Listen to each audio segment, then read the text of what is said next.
There are two people sitting in the same conference room. Same company, same meeting, same PowerPoint slides bleeding blue light onto their faces. The manager at the front of the room has just announced a restructuring. Roles will shift. Some positions will be eliminated. Others will be created. Details to follow in the coming weeks. The meeting ends. Both people walk out into the corridor, badge tap through the glass door, and step into the parking lot. The afternoon sun is doing that thing it does in late October, sitting low and pale, like it can't quite commit to being present. One of them gets into their car, grips the steering wheel, and stares at the dashboard. Their mind is running the same loop on repeat. What does this mean for me? Am I being cut? Should I start updating my resume tonight? What if I lose the health insurance? What if this is the beginning of the end? The uncertainty feels like something physical, like pressure behind the sternum. They need to know what is going to happen. They need someone to tell them it will be fine. They need a guarantee, and because no guarantee exists, the absence of one becomes its own kind of suffering. The other person sits in their car too. They're quiet for a moment, but the silence inside that car is different. They are not running a fear loop. They are running a probability scan. They are thinking, restructurings of this type in companies at this stage typically protect revenue-generating roles first. My function sits close to revenue. That gives me reasonable odds, but not certainty. So I should begin some light networking this week, not from panic, but as a rational hedge. I should also pay attention to which leaders seem most informed in the next few days, because proximity to information in moments like this tells you something about the internal architecture of what's coming. If I hear nothing concrete in 2 weeks, I'll request a direct conversation with my manager and ask a specific question, not a vague one. They're not calm because they know what's going to happen. They're calm because they don't need to know. They have already built a way of thinking that functions inside uncertainty. And so uncertainty for them is not an emergency. It is simply the operating environment. That difference, the one between those two people sitting in nearly identical cars in the same parking lot on the same October afternoon, is what this entire audiobook is about. It is not about intelligence. The person in the first car might have a higher IQ. It is not about experience. They might have been in the industry longer. It is not about access or connections or luck. It is about a cognitive orientation so specific, so learnable, and yet so rarely taught that most people go their entire careers without ever acquiring it. And the absence of it, quiet and invisible as it is, shapes nearly every financial and professional outcome they will ever have. We live in a culture that treats certainty as the goal, as the reward, as the thing you earn when you are smart enough, senior enough, prepared enough. We are taught from early on that the right answer exists and your job is to find it. That confusion is a problem to be solved, not a condition to be navigated. That the feeling of not knowing is a temporary discomfort on the way to the feeling of knowing. But here is what nobody tells you in school, and what very few workplaces teach you directly. The highest functioning minds in any field, the ones that consistently make better decisions over time, have not found a way to eliminate uncertainty. They have found a way to work inside it. They have stopped waiting to know what will happen and started asking a different question entirely. Not, what is going to happen, but what is the probability that each possible outcome occurs, and what does that tell me about how to act right now? That shift is smaller than it sounds, and larger than almost anything else you can do for your career. There is a word for the mental posture we are going to explore across the coming sections. The word is calibration. And it does not mean what most people assume it means. It does not mean being measured or moderate or careful. It means something far more precise. It means knowing not just what you think, but how confident you should be in what you think, and being honest enough with yourself to hold that confidence at exactly the right level. Not inflated by fear, not deflated by doubt, but accurate, Most people have never been asked to do that. Most people have been asked to have confidence, or to be realistic, or to stay positive, or to prepare for the worst. These are not the same thing as calibration. They are, in different ways, all forms of managing certainty rather than working with probability. The person in the first car manages certainty. They need it to feel okay. And because certainty is almost never available in a career, in a salary negotiation, in a market, in a business, they spend enormous energy either chasing the feeling of knowing or suffering in the gap where that feeling should be. The person in the second car has stopped needing certainty. Not because they are detached or cold or less emotionally invested in their life, but because they have internalized something deeper. They understand that every significant moment in a professional life exists on a probability spectrum, and that your job is not to collapse that spectrum into false certainty, but to read it clearly and act accordingly. This is the calibrated mind, and in the sections ahead, we are going to take it apart, not as an abstract philosophy, as a living, practicable cognitive system that changes how you walk into a negotiation, how you read a company, how you make a lateral move, how you hold yourself in the moments when nobody can tell you what is about to happen. Because those moments are not the exception. They are the whole game. The parking lot is not a metaphor for a bad day. It is a metaphor for Tuesday, for the weekly one-on-one that left you with more questions than answers, for the email that said, "We'll circle back on compensation next quarter," for the client who went quiet after the proposal, for the opportunity that felt right but came with no guarantees. This is where you spend most of your professional life. Inside uncertainty, waiting for clarity that rarely arrives on schedule. The only question is what you do while you're there.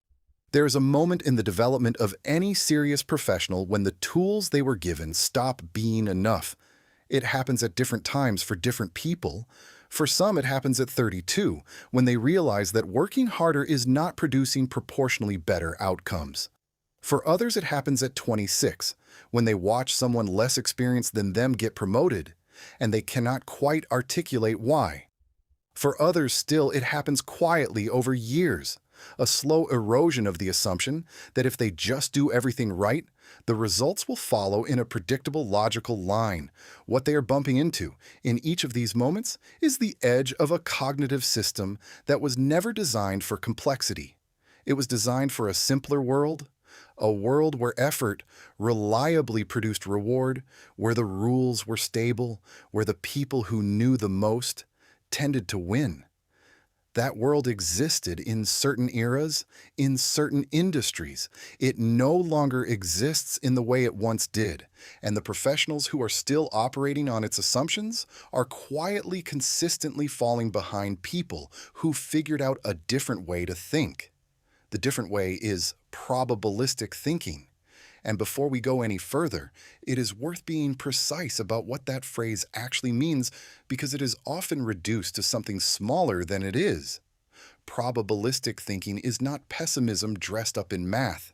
It is not the habit of imagining everything that could go wrong. It is not hedging or caution or the intellectual equivalent of never committing to anything. Those are distortions. They share a surface resemblance with probabilistic thinking, but they come from a completely different psychological root. Pessimism comes from fear. Caution comes from risk aversion. Hedging often comes from a lack of conviction. Probabilistic thinking comes from intellectual honesty. It is the practice of looking at a situation and asking not what will happen, but what is the realistic distribution of things that could happen, and how should I weight each one? It requires you to hold multiple futures in your mind simultaneously without collapsing them prematurely into a single expected outcome. And it requires you to update those weights when new information arrives, even when the update is uncomfortable. That last part is the part most people skip, and it is the part that matters most. Here is an example that might feel familiar. You apply for a role, The interview goes well, you leave feeling genuinely good about it, and then a quiet but powerful cognitive event occurs. You begin to treat a positive outcome as more likely than the evidence actually warrants. Not because you are arrogant, but because you are human. The brain, under emotional investment, has a strong pull toward resolving uncertainty in the direction of hope. It feels like optimism. It presents itself as confidence, but it is actually a miscalibration. You have inflated your probability estimate without new data to justify the inflation. The calibrated thinker does something different in that same moment. They walk out of the interview, acknowledge that it went well, and then deliberately hold a wider range of possibilities than the feeling suggests.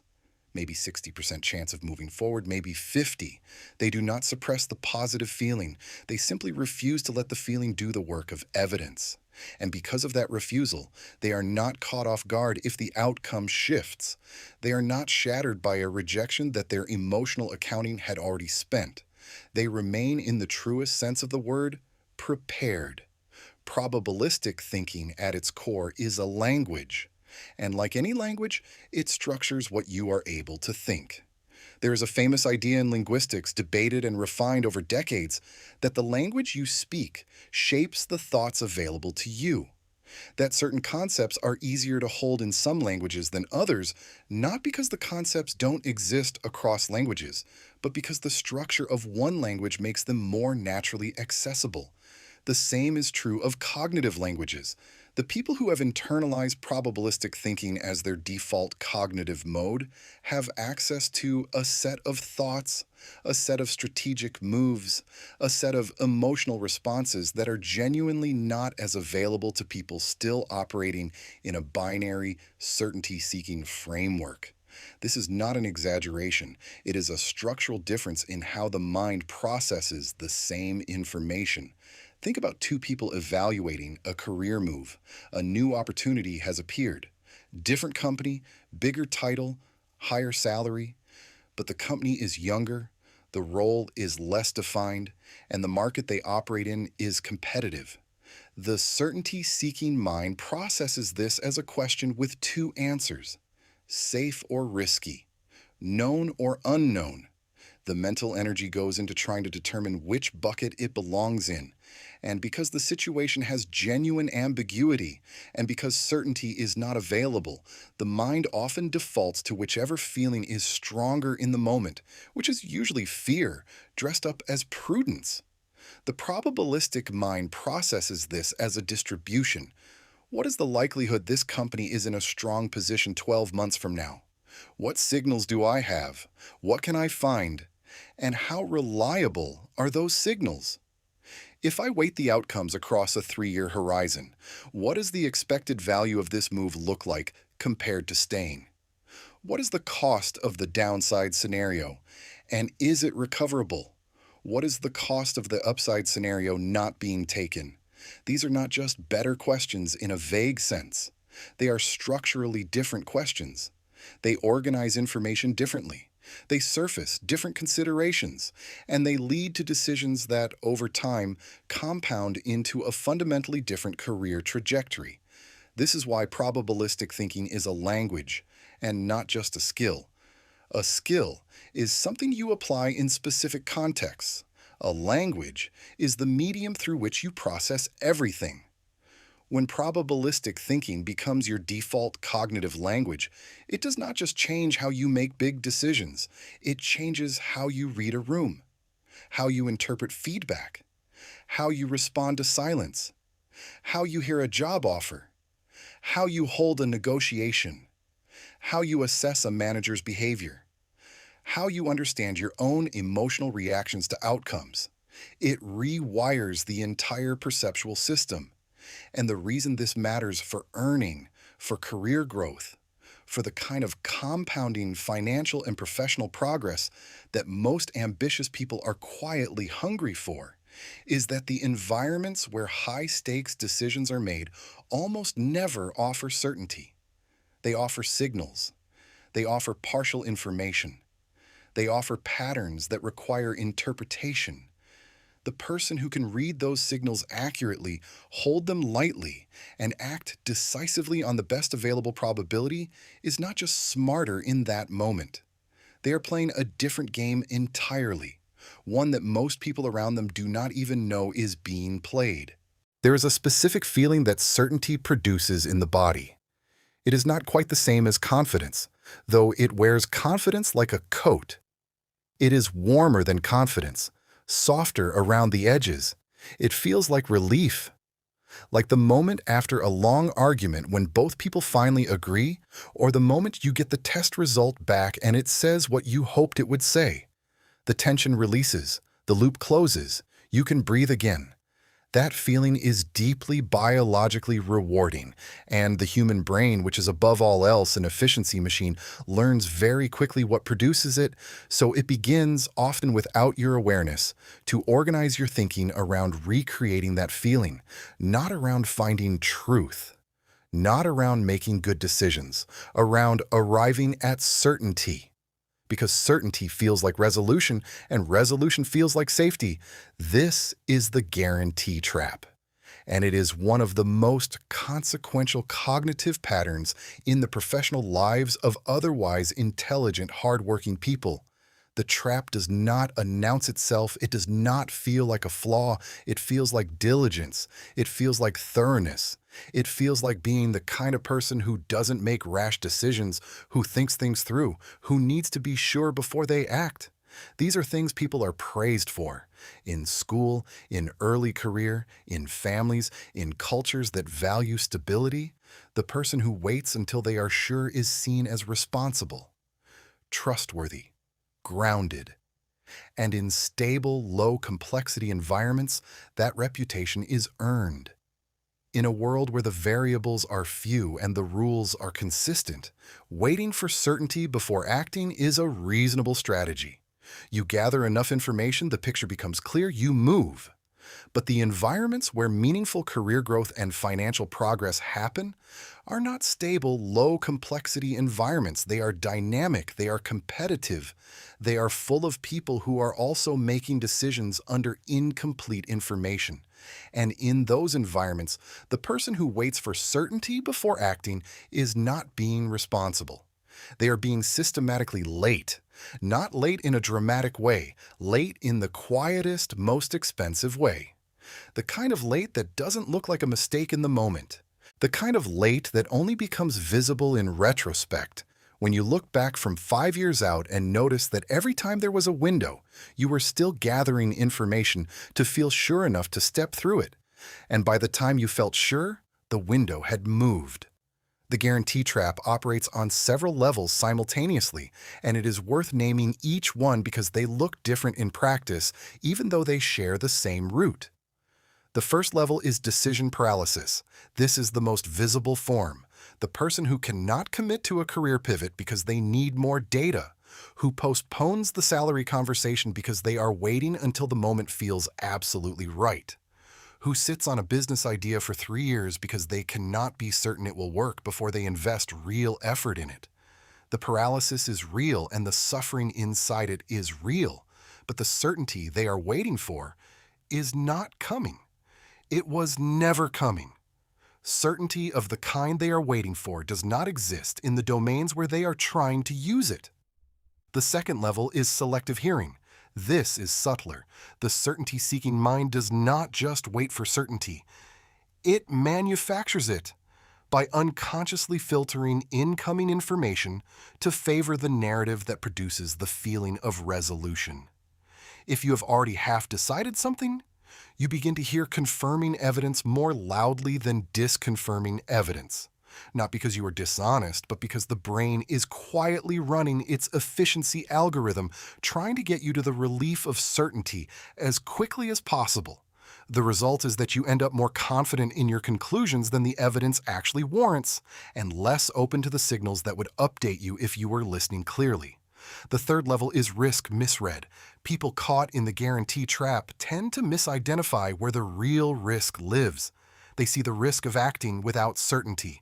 They feel it acutely, in their chest, in their sleep, but they do not see or do not feel with equal intensity the risk of not acting, the risk of staying in a role that is quietly diminishing them, the risk of not having the compensation conversation and watching another year pass at a number that no longer reflects their value, the risk of not building the thing they keep thinking about while someone else builds a version of it instead. Both of those are risks, but one of them is visible and felt, and the other is invisible and abstract. The guarantee trap makes you manage the felt risk and ignore the invisible one, and the invisible one, compounding quietly over time, tends to be the more expensive of the two. There is something important to say here, and it needs to be said carefully. The goal is not to replace the need for certainty with recklessness. The calibrated mind is not a mind that acts on thin evidence and calls it bravery. That is not probabilistic thinking. That is just a different kind of miscalibration skewed toward overconfidence rather than paralysis. The goal is accuracy. The goal is to carry a level of confidence that precisely matches the evidence available, neither inflated by the desire to feel sure, nor deflated by the fear of being wrong. That sounds simple. It is genuinely difficult because it requires you to stay in the uncomfortable middle space, to hold the open question without closing it prematurely, to act not when you feel certain, but when the probability distribution says that acting now gives you the best expected outcome across the range of possible futures. That middle space is where the guarantee trap lives, between knowing and not knowing, between ready and not ready.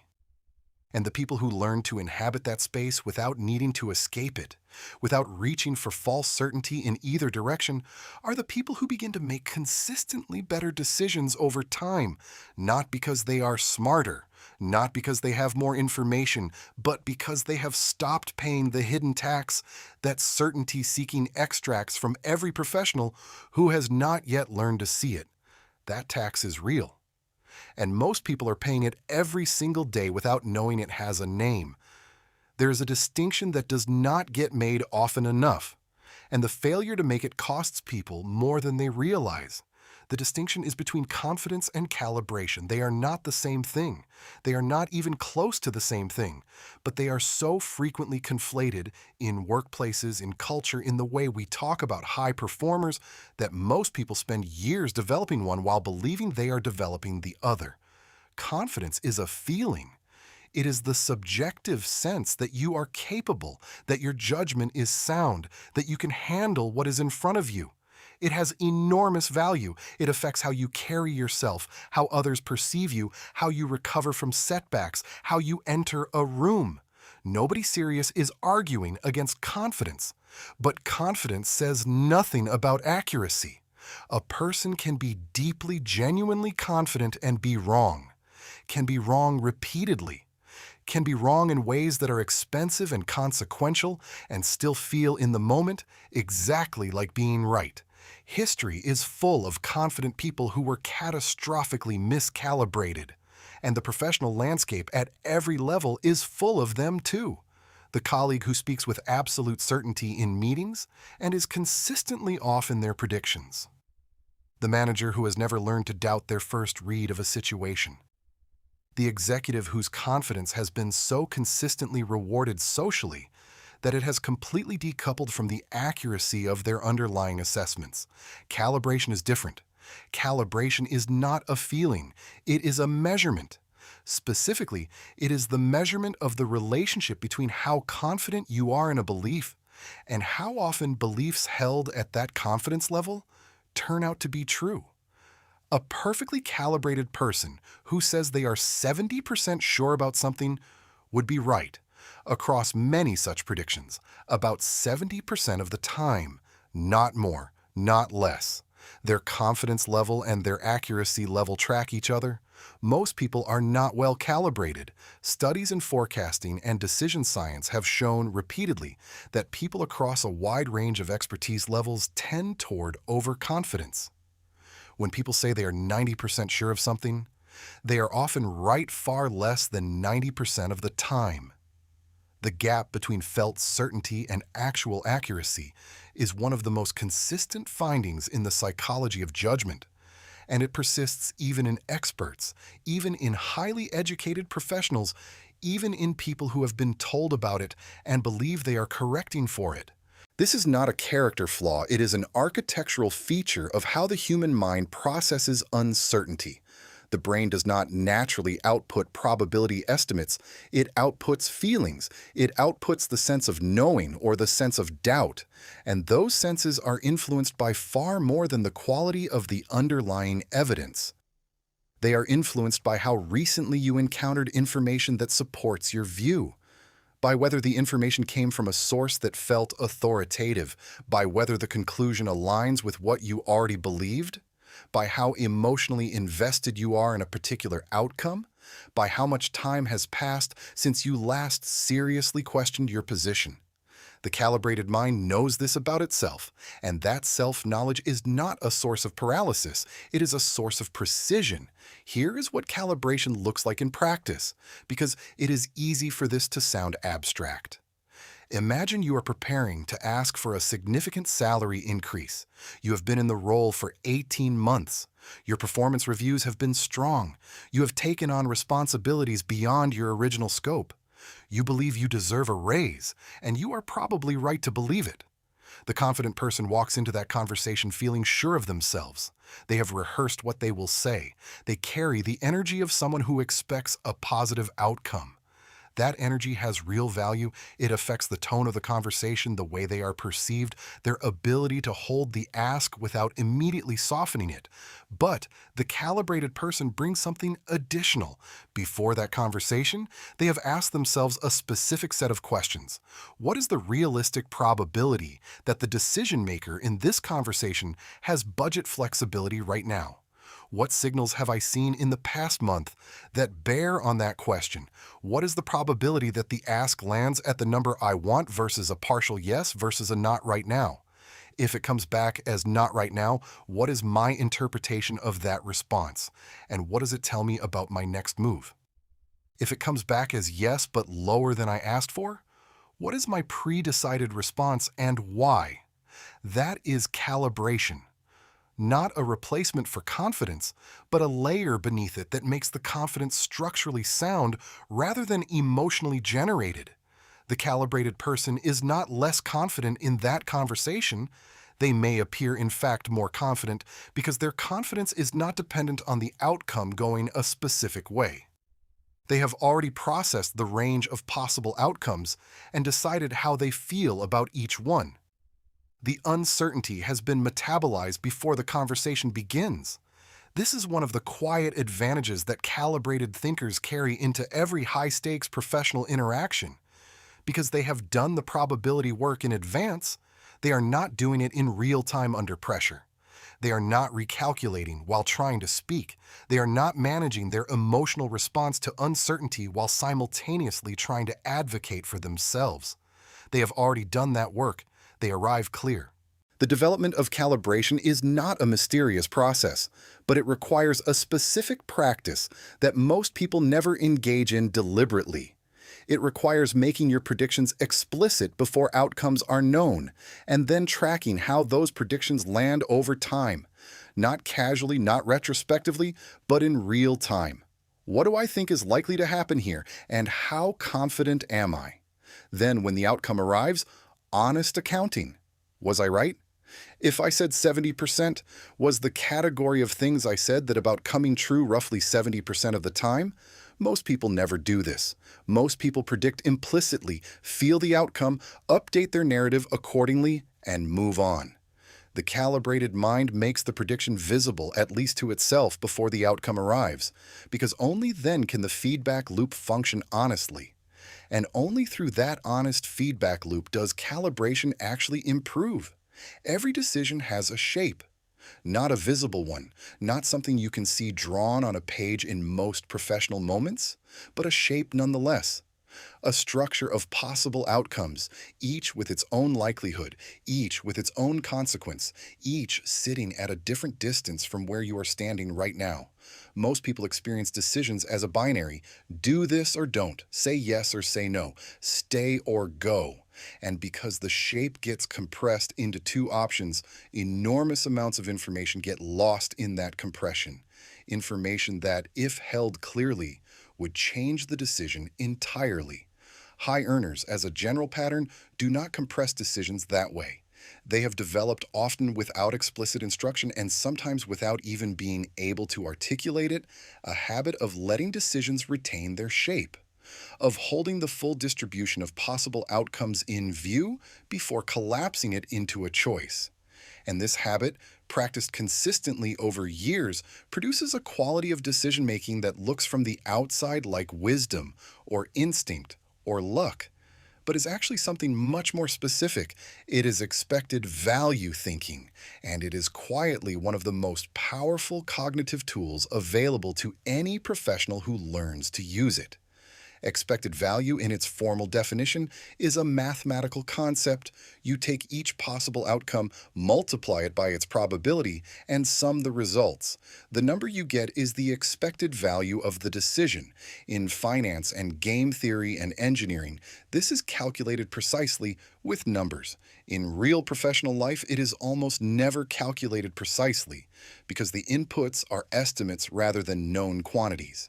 But the structure of the thinking can be applied even when the numbers are approximate, and even approximate expected value thinking produces dramatically better decisions than binary thinking. Here is what it looks like in a career context. You are considering whether to take a visible, high-stakes project at work. The project has significant upside. If it succeeds, you will have demonstrated capability at a level that meaningfully improves your internal positioning. But it also has real risk. The project has failed in previous iterations. The stakeholder landscape is complicated, and if it goes poorly, your name will be associated with the failure. The binary thinker asks, is this safe or risky? And depending on their current emotional state, their risk tolerance, and which outcome they have been imagining more vividly, they decide. The decision is heavily influenced by factors that have nothing to do with the actual structure of the opportunity. The expected value thinker asks a different set of questions. What is the realistic probability this project succeeds if I lead it? What factors are within my control versus outside it? What does success actually produce in terms of career positioning, relationship capital, visibility with decision makers? What does a partial success produce? What does a clean, well-managed failure produce? And is there a meaningful difference between that and a poorly managed failure? What is the cost of not taking the project in terms of missed positioning, missed relationship development, missed signal to leadership about my appetite for challenge? Each of those questions opens a dimension of the decision that the binary framing closes off, and when you hold all of them simultaneously, the decision often looks completely different than it did when it was just safe versus risky. This is the invisible math that high earners are doing, often intuitively, in moments that look to others like quick, confident choices. It is not quick exactly. It is practiced. The mental moves have been made so many times that they run fast, but the structure underneath is always there. Outcomes, probabilities, consequences, time horizons, costs of inaction alongside costs of action. Time horizon is worth pausing on because it is one of the dimensions that most consistently separates probabilistic thinkers from certainty seekers in professional contexts. The certainty-seeking mind tends to think in short time horizons because certainty is more available in the near term than the far term. What happens in the next month is easier to predict than what happens in the next 3 years. So the mind that needs certainty gravitates toward near-term thinking, even when the decision being made has consequences that stretch years outward. The calibrated mind deliberately extends its time horizon as part of the evaluation process. Not because the far future is more knowable, but because many decisions that look unfavorable in the near term look completely different when viewed across a longer arc. The lateral move that feels like a step back at 30 becomes legible as a strategic repositioning at 35. The investment in a skill that produces no immediate income return compounds into a career-defining capability over 7 years. The decision to leave a stable role for one with higher variance looks reckless on a 1-year timeline and brilliant on a 5-year one, or the reverse. And the time horizon you choose to evaluate it from is not neutral. It is a choice that shapes what the decision appears to be. There is a related concept that belongs here, which is the idea of asymmetric outcomes. Not all probability distributions are symmetric. Some decisions have downside risk that is bounded and upside potential that is large. Others have upside that is capped and downside that is severe. The expected value calculation treats these very differently, even when the raw probability numbers look similar.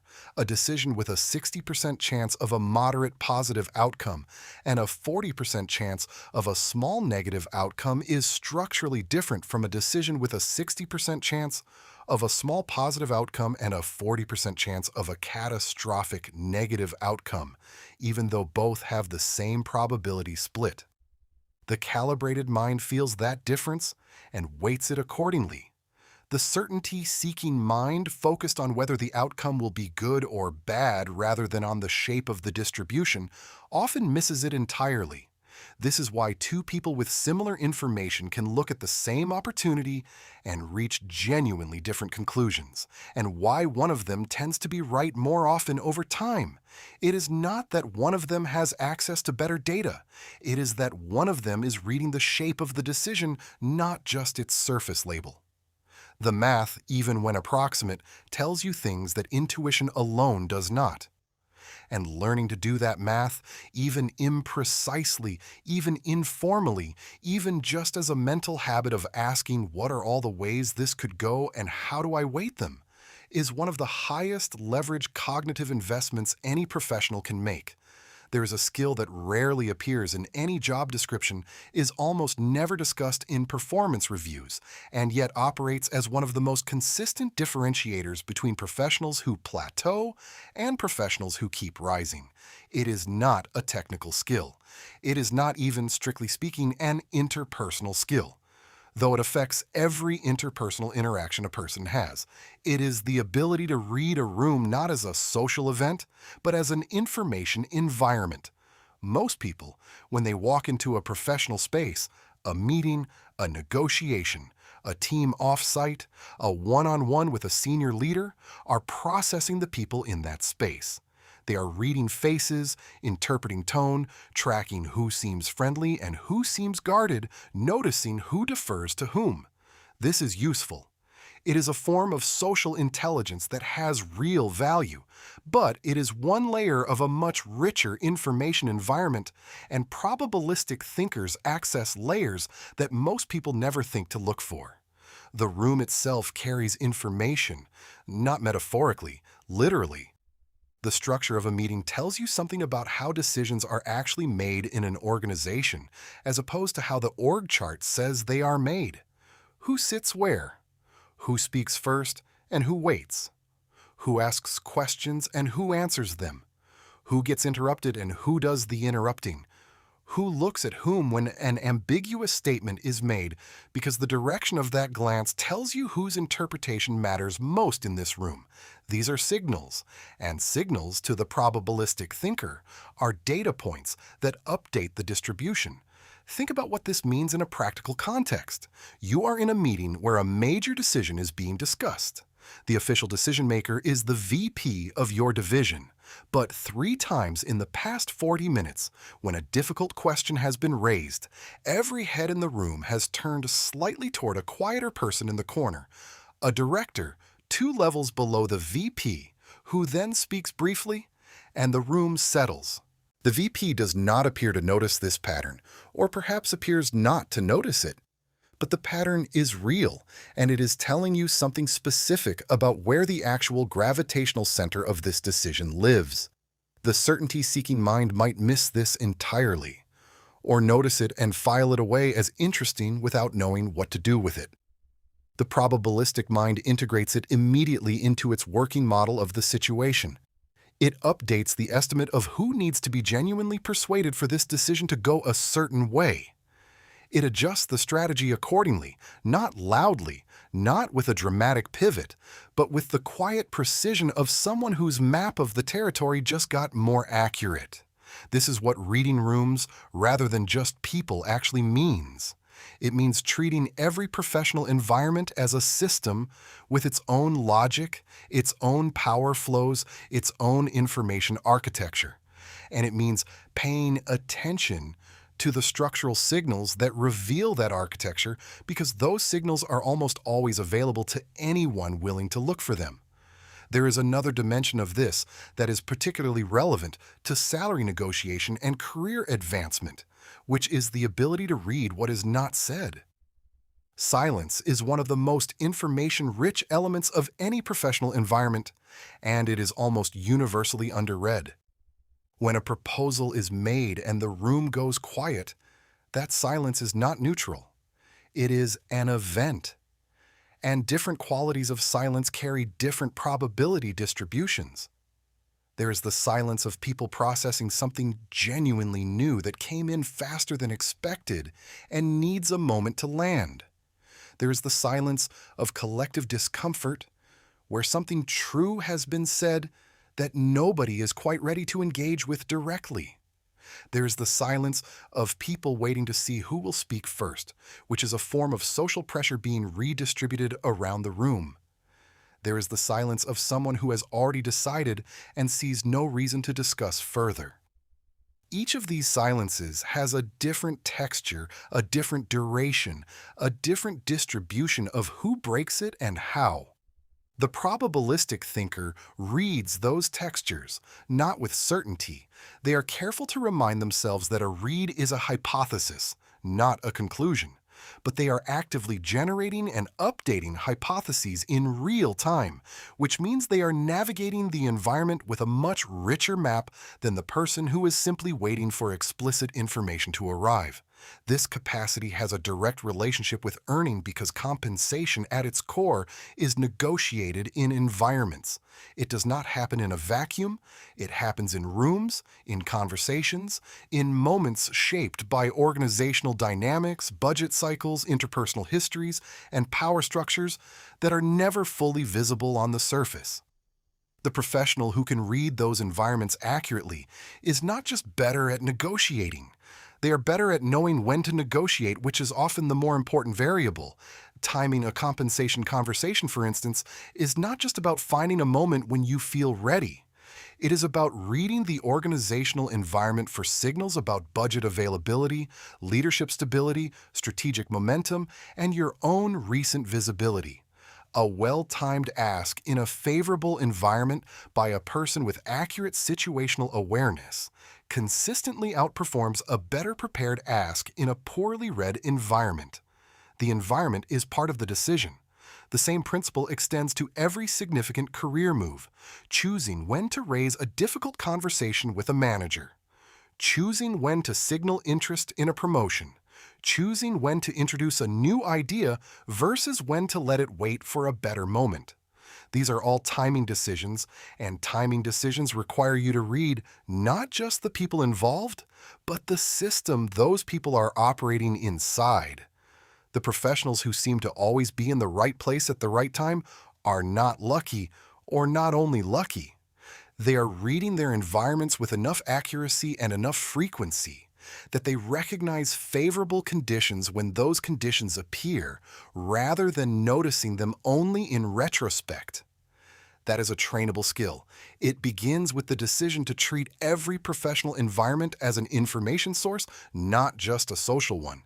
And it deepens the way all probabilistic skills deepen through the practice of making your reads explicit to yourself before the outcome arrives, and then honestly accounting for how accurate those reads turned out to be.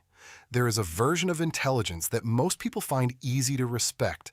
It is the intelligence of knowing things, of having the answer, of being the person in the room who can speak with authority on the subject at hand, who has done the reading, who has the data, who can recall the relevant precedent or principle when it is needed.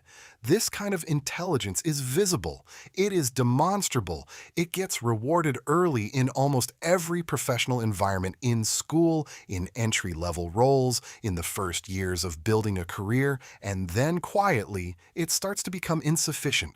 Not because knowledge stops mattering, it never stops mattering, but because the environments that produce the highest levels of professional and financial growth are not primarily environments that reward knowing. They are environments that reward updating, and updating, genuine updating, is a different cognitive act than knowing, one that is in some ways harder because it requires you to do something that the human mind resists at a fundamental level. It requires you to change your mind, not to be talked into something, not to capitulate under social pressure or abandon your position because someone pushed back on it. That is not updating. That is a different kind of miscalibration, a responsiveness to social discomfort rather than to evidence. True updating is something more precise. It is the revision of your probability estimates in direct proportion to the weight of new information, no more and no less. It is the internal process of taking in a signal, honestly assessing what it implies about the distribution you are holding, and adjusting that distribution accordingly, even when the adjustment is uncomfortable. The speed and honesty of that process is one of the most reliable markers of a calibrated mind. Think about what this looks like inside a career. You are 6 months into a new role. You took it based on a set of beliefs about the company, the leadership, and the growth trajectory. You believed there was a real path to advancement within 2 years. You believed the culture would support the kind of work you do best. You believed the leadership team was stable and had a coherent strategy.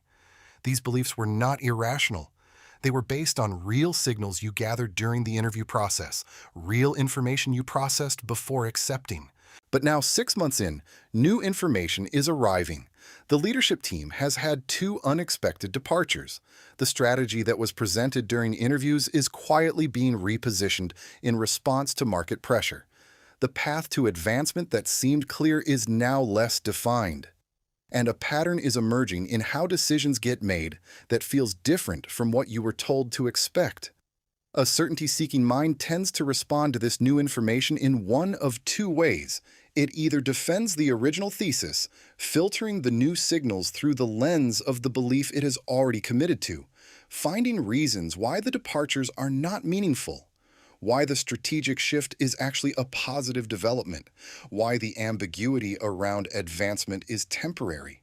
Or it overcorrects, swings to the opposite pole, decides the whole situation was a mistake, and begins planning an exit from a place of anxiety rather than assessment.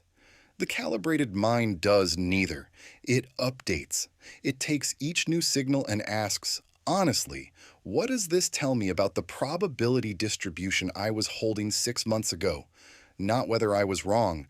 That framing is too binary and too ego-laden to be useful. But what does this information imply about my current estimate of how this situation is likely to develop? If the leadership departures suggest organizational instability, by how much does that shift my estimate of the growth trajectory being available in the time frame I was expecting? If the strategic repositioning suggests external pressure on the business, what does that imply about the stability of my role and the resources available for the work I was brought in to do? These are not catastrophizing questions. They are calibrating questions. And the person who asks them honestly and updates their distribution accordingly is in a fundamentally better position than the person who either defends their original thesis until the evidence is overwhelming or panics at the first sign of deviation from expectation. There is a name for the cognitive error that the update reflex is designed to counter. It is called belief perseverance, and it is one of the most well-documented patterns in the psychology of judgment. Once a belief is formed, the mind tends to hold it with more force than the ongoing evidence warrants, Confirming evidence is processed fluently and remembered well. Disconfirming evidence is processed with more friction, is more likely to be explained away, and is remembered less reliably. The result is that most people's beliefs are stickier than their evidence justifies, and the beliefs that are stickiest tend to be the ones that were formed with the most emotional investment. This has direct implications for career and financial decision-making. The beliefs most resistant to updating are often the ones about our own trajectory, our own value, our own assessment of how a situation is developing. Because those beliefs are not just intellectual positions, they are tied to identity, to the story we are telling ourselves about where we are and where we are going. Updating them does not feel like intellectual revision. It feels like loss, like admitting something we did not want to admit. And the mind, which does not experience the cost of a missed update the way it experiences the discomfort of making one, will consistently avoid the update unless trained to do otherwise. The beliefs most resistant to updating are often the ones about our own trajectory, our own value, our own assessment of how a situation is developing. Because those beliefs are not just intellectual positions, they are tied to identity, to the story we are telling ourselves about where we are and where we are going. Updating them does not feel like intellectual revision. It feels like loss, like admitting something we did not want to admit. And the mind, which does not experience the cost of a missed update the way it experiences the discomfort of making one, will consistently avoid the update unless trained to do otherwise. The training looks like this. When new information arrives that is inconsistent with your current model, your first move is to pause before explaining it away, to sit with it long enough to ask honestly whether it is signal or noise, to give it the same quality of attention you would give to confirming information rather than the quick dismissal that disconfirming information tends to receive. Not because all disconfirming information is true.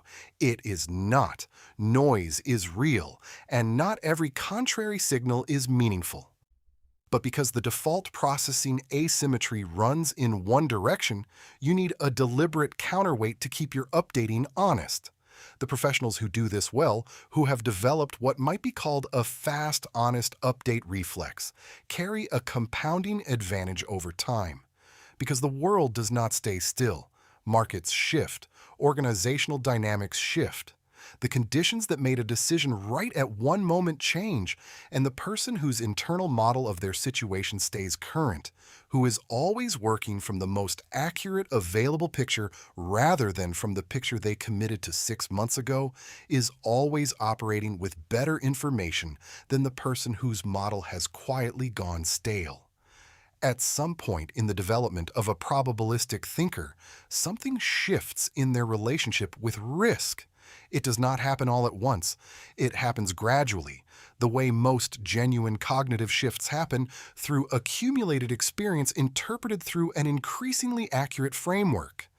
But when it settles, it changes the entire texture of how they move through professional and financial decisions. The shift is this: risk stops being an enemy to be avoided and starts being a source of information to be read. This is not the same as becoming comfortable with risk in a casual sense, the way people sometimes claim to be risk tolerant, when what they mean is that they are willing to be reckless under the right emotional conditions. That is not a cognitive shift, that is a mood. The shift we are describing is structural. It is a change in what risk means to the mind that encounters it, and therefore a change in what the mind does with it. Most people, when they encounter risk in a professional context, experience it primarily as a threat signal. The amygdala does what it was designed to do. It flags the possibility of loss, of damage, of negative outcome, and it generates the familiar constellation of sensations that we call anxiety or fear or caution. And then, because those sensations are uncomfortable, the mind's primary goal becomes reducing them, which usually means reducing exposure to the risk, pulling back, choosing the option that feels safer, waiting for conditions to improve. This is understandable. It is also, in many professional contexts, exactly backwards. Because risk Read carefully is one of the richest sources of strategic information available. The presence of risk in a situation tells you things. It tells you something about the competitive landscape of that situation, about how many other people are willing to engage with it. It tells you something about the potential upside, because in most professional contexts, risk and reward are structurally linked. And the absence of risk almost always signals the absence of significant upside. It tells you something about your own positioning, because your ability to absorb or manage a particular kind of risk relative to others in your field is itself a form of competitive advantage. The calibrated mind asks, when it encounters risk, not how do I avoid this, but what is this risk telling me? Consider what this looks like in the context of career decisions. There is a particular type of professional opportunity that carries what might be called constructive risk. The early stage project, the role that requires capabilities not yet fully developed, the move into a domain adjacent to but not identical with your current expertise. These opportunities feel risky because the outcome is not guaranteed, because failure is genuinely possible, because the skills required are not already fully in place. The certainty-seeking mind experiences this profile as a warning. The probabilistic mind experiences it as a signal that the opportunity exists in a space where competition is lower, where the learning rate will be high, and where the relationship between effort and distinctiveness is more favorable than in fully established domains where everyone's capabilities are already known. The risk is not absent, it is real. But the calibrated mind is reading what the risk is attached to, and asking whether the information embedded in that risk profile is, on balance, favorable or unfavorable given the full distribution of likely outcomes. This reframe has a specific application in financial thinking that is worth naming directly. The concept of volatility in financial contexts is often treated as synonymous with danger. Something that is volatile is something that swings widely, that is unpredictable, that could go badly. And volatility does carry risk in the conventional sense, but volatility is also information. A highly volatile asset or opportunity is one where the market or the field or the system has not yet reached consensus on its value, and situations where consensus has not been reached are precisely the situations where an accurate, well-calibrated, independent assessment can produce outcomes that diverge significantly from the average. In other words, the places where risk is highest are often the places where calibration is most valuable. Because in a situation where everyone knows what something is worth and consensus is stable, there is no edge to be gained from thinking more carefully. The edge is already priced in. But in a situation with genuine uncertainty, where the distribution of possible outcomes is wide and the crowd has not yet settled on a dominant interpretation, the person with the most accurate probability estimates has a structural advantage. This does not mean seeking out volatility for its own sake. That is not the lesson. The lesson is that the automatic equation of risk with danger and the automatic equation of stability with safety are both miscalibrations. Risk is a variable with a distribution, not a binary warning signal. Stability is a condition with its own costs, not an unambiguous good. The calibrated mind holds both of these truths simultaneously and uses them to read opportunities more accurately than the mind that processes risk as a simple on-off switch. There is a quieter dimension of this that deserves attention, which is what happens to a professional's relationship with their own decisions when they stop treating risk as an enemy. The shift is not just strategic, it is psychological. When risk is an enemy, every decision that involves risk carries an implicit threat to your sense of competence. If the risky thing goes wrong, it feels like evidence that you should not have taken the risk, that you were wrong, that you failed. And because nobody wants to feel that way, the mind begins to avoid not just the risk, but the entire category of decisions where risk is present. The territory of acceptable action quietly shrinks. When risk is information, The relationship with outcomes changes fundamentally. A decision that carried genuine risk and produced a negative outcome is not evidence that the decision was wrong. It is data. It updates the model. It tells you something about the probability distribution that can be incorporated into the next assessment. The outcome was in the distribution. The distribution was honestly estimated. The model did its job even though this particular draw from the distribution was unfavorable. That distinction between a bad outcome and a bad decision is one of the most important the calibrated mind holds. And holding it clearly is what allows a professional to keep making good decisions, even after some of those good decisions produce bad outcomes, which they will, because probability distributions include unfavorable outcomes by definition.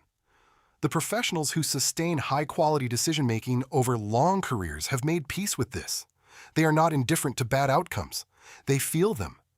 But they do not let bad outcomes rewrite the logic of good decisions. They keep the two separate, clearly and deliberately, because conflating them would destroy the very cognitive system that produces good decisions in the first place. There's a particular kind of professional you have probably encountered, though you may not have had a name for what you were observing. They are not necessarily the loudest person in the room. They are not always the most credentialed or the most visibly ambitious or the most relentlessly networked. But there is something in the quality of their judgment that accumulates over time into something that looks, from the outside, almost uncanny. They seem to know which opportunities are worth pursuing before the outcomes are clear. They seem to navigate organizational complexity without the thrashing that exhausts other people. They make moves that look strange at the time and obvious in retrospect. And they do it not once, not twice, but consistently, across years and across very different kinds of challenges. What you are observing in those people is not genius. It is not luck, though luck plays a role in everyone's trajectory. What you are observing is the compounding of a calibrated mind over time. Compounding is a concept most people understand in financial terms. Money invested and left to grow produces returns, and those returns are reinvested. And over time, the growth curve bends upward in ways that feel almost impossible until you understand the math behind it. The power of compounding is not in any single period of growth. It is in the accumulation of many periods of growth, each building on the last, across a time horizon long enough for the exponential shape to become visible. The calibrated mind compounds in precisely the same way, and the mechanism is almost identical. Each decision made with accurate probability thinking produces an outcome. That outcome, whatever it is, feeds back into the system as new information. The calibrated mind processes that information honestly, updates its model, and carries the updated model into the next decision.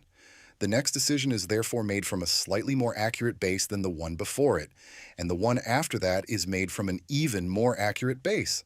Across years, across hundreds of decisions, the accumulated accuracy of the model diverges significantly from the accuracy of a mind that is not doing this work.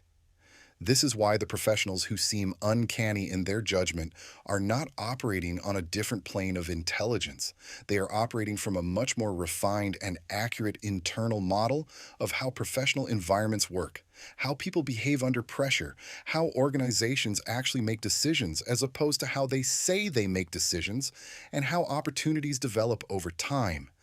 That model was not delivered to them. It was built iteratively through the practice of honest updating over many years. The compounding has several specific dimensions that are worth naming, because each one represents a discrete layer of advantage that accumulates separately and then reinforces the others. The first is pattern recognition.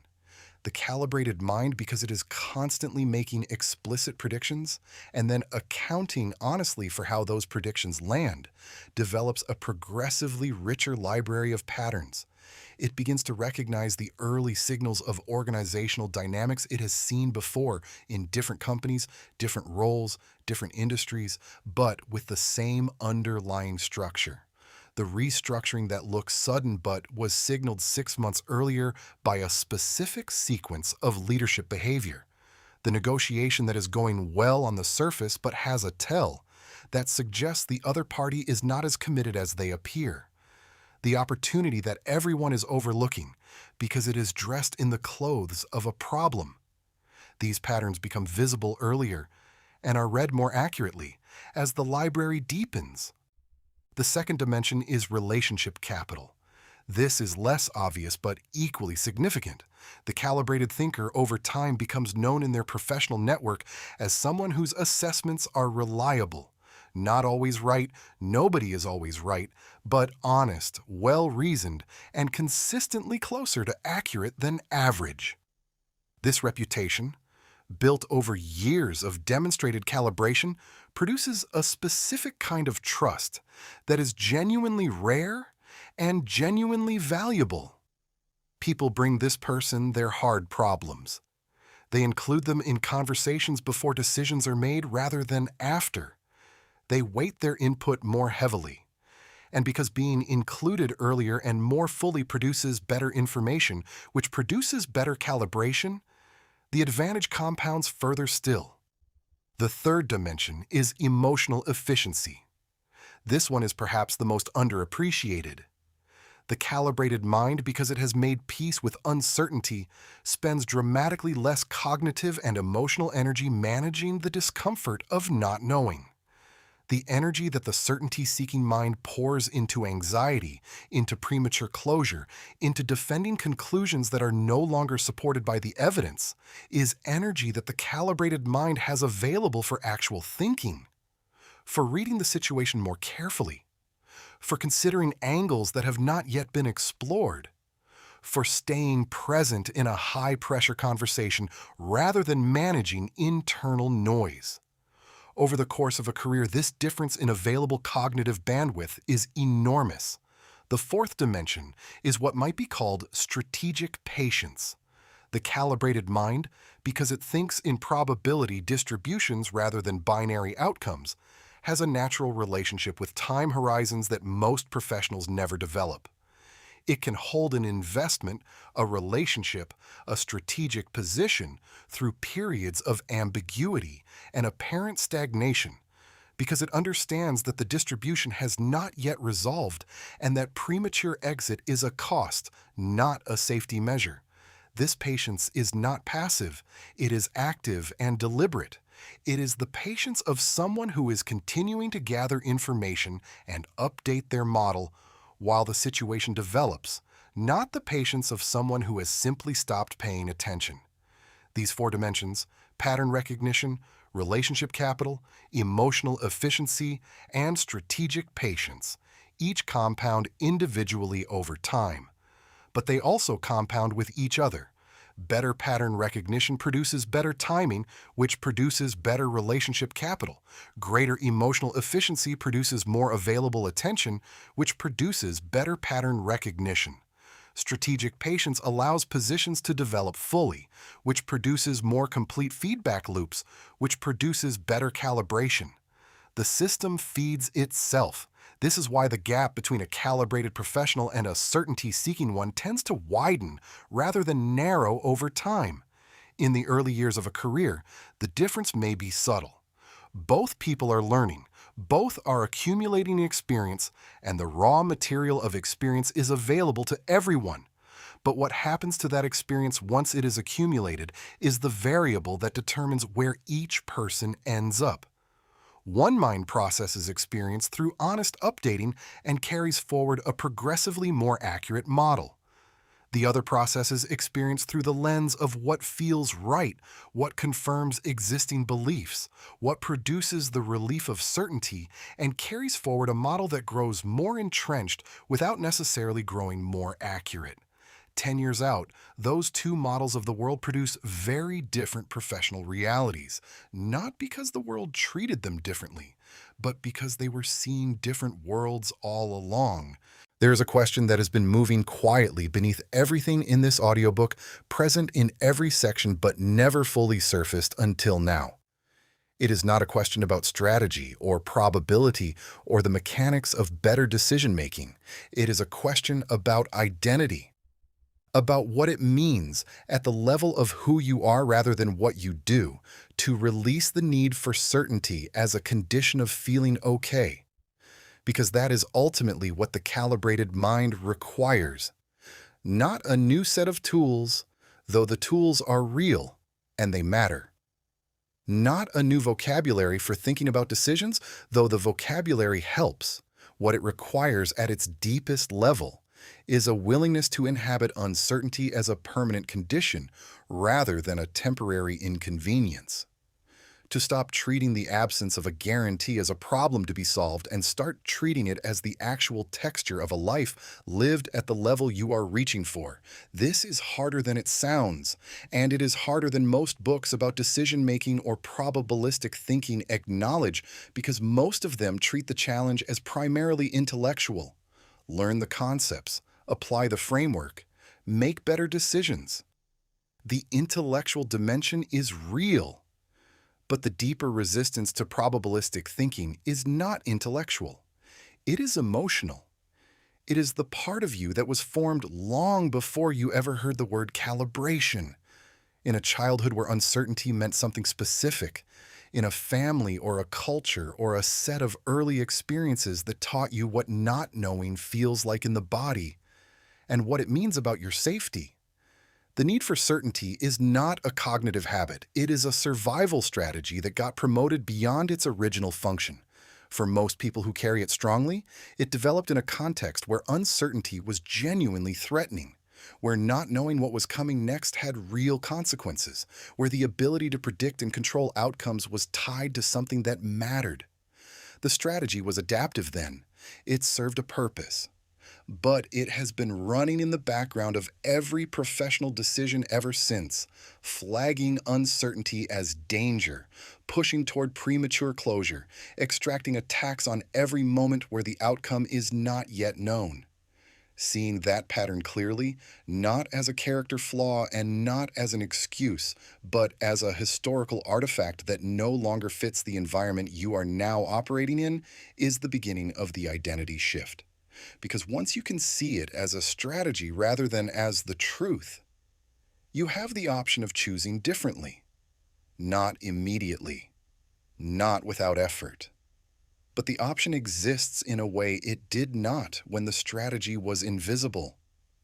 The identity shift that the calibrated mind represents is, at its core, a shift from needing to be right to being committed to being accurate. These sound similar. They are almost opposites. Needing to be right is a defensive posture. It organizes the mind around protecting existing conclusions because those conclusions are tied to the sense of competence and safety. Being committed to accuracy is an open posture. It organizes the mind around the best available picture of reality, whatever that picture turns out to be, and it holds that picture loosely enough to update it when new information arrives. The person committed to being right cannot afford to be wrong. Every error is a threat. Every revision is a concession. Every moment of genuine uncertainty is experienced as inadequacy. The cognitive and emotional cost of maintaining this posture over a career is staggering, and most of the people paying it do not know they are paying it because the alternative has never been clearly modeled for them. The person committed to accuracy can be wrong constantly. Wrong is not a threat. Wrong is data. Wrong is the feedback loop functioning as designed, delivering the information needed to move the model closer to reality. There is no ego cost to being wrong when being wrong is simply part of the process of getting more accurate. And without that ego cost, the mind is free. Free to look clearly at disconfirming evidence, free to sit with genuine uncertainty, free to hold a wide distribution of possible outcomes without needing to collapse it into the one that feels most comfortable. That freedom is not just psychological. It is strategic. It is the freedom to see what is actually there rather than what you need to be there. And in a professional landscape where most people are seeing what they need to see, That clarity is a compounding advantage in every sense of the word. There is something else that happens when the need for certainty releases its grip, something quieter than strategy, and perhaps more important. The quality of presence changes. When you are not spending energy managing the discomfort of not knowing, when you are not running background processes to defend existing conclusions or manufacture the feeling of resolution, you are simply more available to the conversation in front of you, more available to the signal in the environment, more available to the person across the table from you who can feel, at some level, whether you are actually present or whether part of you is elsewhere, managing something internal. This quality of presence is not soft. It is one of the most powerful things a professional can bring into any high-stakes interaction. It is what makes people feel genuinely heard in a negotiation. It is what allows you to catch the thing that was almost said, but wasn't. It is what gives you the stillness to let silence do its work rather than filling it with noise because the silence is uncomfortable. The calibrated mind fully developed is not a calculating machine. It is a human being who has learned to be honest about what they know and what they don't, to act decisively inside uncertainty rather than waiting for it to resolve, and to hold their own conclusions with enough lightness that reality can keep correcting them. That is a rare thing. In any room, in any industry, in any decade, and it is available to anyone willing to do the specific, unglamorous, deeply worthwhile work of learning to think in probabilities rather than guarantees, of learning to update rather than defend, of learning to read the shape of a decision rather than just its surface, of learning, slowly and with genuine effort, to be less interested in being certain and more interested in being right. Not right as a destination, right as a direction. A heading you are always moving toward, correcting as you go, never fully arriving and finding somewhere along the way that the journey itself has made you into someone you could not have predicted from where you started. That person was always possible. You were just waiting for a framework that finally made sense of what you already somewhere suspected was true. There is a particular kind of morning that comes after a long period of thinking differently. You do not always notice it when it arrives. It does not announce itself. But something in the quality of how you face the day has shifted. The decisions that used to feel heavy feel navigable. The uncertainty that used to produce a knot in your chest has become not comfortable exactly, but familiar, workable. Like whether you have learned to move through rather than whether you are waiting to end. The calibrated mind is not something you finish building. It is something you are always refining, always stress testing against new situations, always updating as the world delivers information you did not expect. There is no graduation.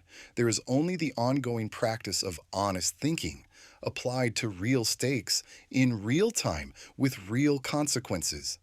But here is what that practice quietly produces over the long arc of a career. It produces a person who is genuinely difficult to destabilize. Not because they have found certainty, they have not.